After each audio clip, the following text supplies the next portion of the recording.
hills around him.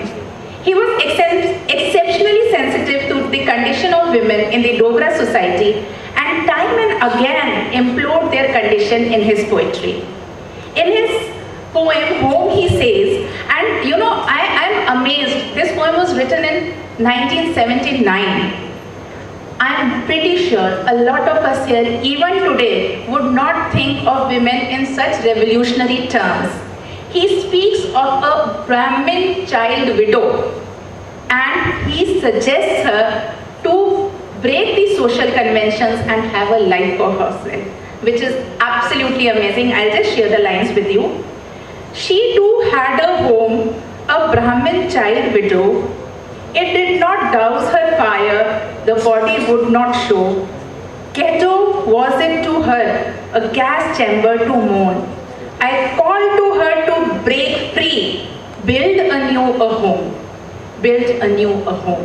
And this is a call to a child widow in 1979. If this does not speak about the person and the poet, nothing does. And in his sonnets, I love these two lines because I think they sum up the emotion of all of us who have daughters. And he says, O tiende gadake kanne, undi dib khashboi. O tiende gadake kanne, undi dib khashboi. मैं मनना ना अमानत है दिले आंखें के कोई मैं मनना अमानत है दिली के आंखें कोई. The poet moves men, philosophers teach as well. Kunwar Viyogi had attempted a translation of Umar Khayyam's Rubaiyat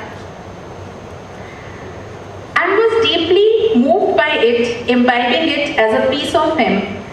And this tinged his poetic imagination as well. In fact, I think all the readings that we saw on the video slide that Sandeep ji shared with you or that I have shared with you reveal the philosopher in the poet.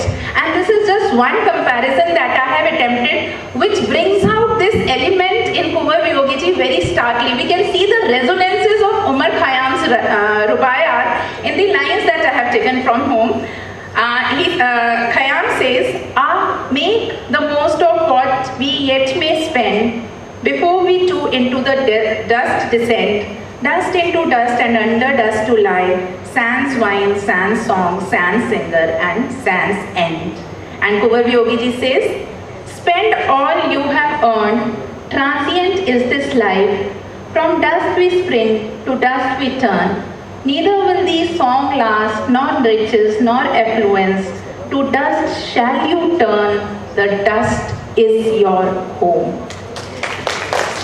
The poetry of Kunwar Viyogi provides as fertile a terrain for research as any other and must be studied to excavate all the nuances of Dogri culture and Dogri language. And I think that is what even Sandeep ji implored.